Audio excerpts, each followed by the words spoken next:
Good morning, dear students. I am S.V. Singh Yadav, Senior Lecturer in English at SAB College. I welcome to all of you in the online classes. And today I will teach you the second poem of your course, and the title of the poem is The True Beauty, composed by Thomas carry. प्यारे बच्चों, online classes में आप सभी का स्वागत है। आपके course की दूसरी पोएम की चर्चा करने चल रहे हैं। And the title of the poem is the true beauty. इस पोएम का शीर्षक है सच्चा सौंदर्य। The poet Thomas carry has described two types of beauty. One is physical beauty and other is spiritual beauty or intellectual beauty or the beauty of mind. दो तरह के सौंदर्य की बात कर रहे हैं। एक शारीरिक सौंदर्य है और दूसरा मानसिक सौंदर्य है, आध्यात्मिक सौंदर्य है। So let us start this poem without any delay. इसलिए इस पोएम को हम लोग प्रारंभ करते हैं। ही that loves a rosy cheek or a coral lips admires or from a star like eyes doth seek fuel to maintain his fires as old time makes this decay so his flames must waste away. In the first stanza, the poet is describing physical beauty, physical smartness, physical charmness. पहले छंद में Thomas carry शारीरिक सौंदर्य की बात कर रहे हैं। He that loves a rosy cheek, कि कुछ ऐसे व्यक्ति होते हैं जो किसी स्त्री से इसलिए प्रेम करते हैं कि वो शारीरिक रूप से बहुत ही अधिक सुंदर होती है। जैसे He that loves a rosy cheek, हो सकता है कोई महिला शारीरिक रूप से बहुत सुंदर हो, उसके जो गाल हों वो गुलाब जैसे लाल हों। Or coral lips admire, coral means मूंगा, जो लाल रंग का एक बहुमूल्य रत्न होता है। आर कोरल लिप्स एडमायर, या फिर उसके होंठ मूंगे जैसे लाल सुर्ख हों, इसलिए कोई व्यक्ति किसी स्त्री से प्रेम करता है। आर फ्रॉम स्टार लाइक आज डथ सीक, या फिर उसकी आंखें इतनी आकर्षक हों, इतनी चमकदार हों जैसे कि सितारे। Fuel to maintain his fire, fuel means साधन एंड फायर मीन्स, यहाँ पर तात्पर्य है प्रेम से।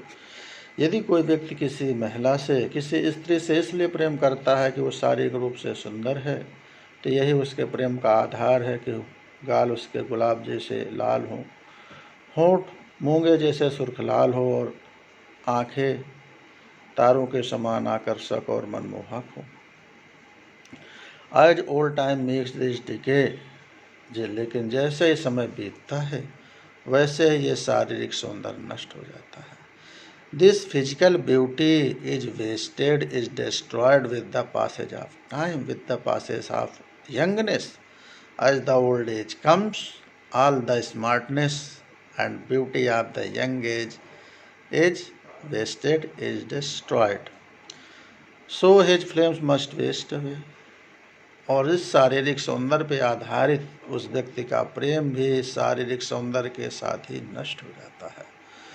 The physical love that is based on physical beauty is also ended with the end of physical beauty with the old age.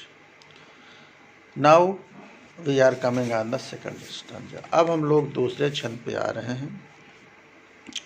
But smooth and steadfast mind, gentle thoughts and calm desire, heart with equal love combined, kindle never dying fires, where these are not I despise lovely cheeks, lips or eyes. दूसरे छंद में poet Thomas carry मानसिक सौंदर्य की बात करते हैं, आध्यात्मिक सौंदर्य की बात करते हैं।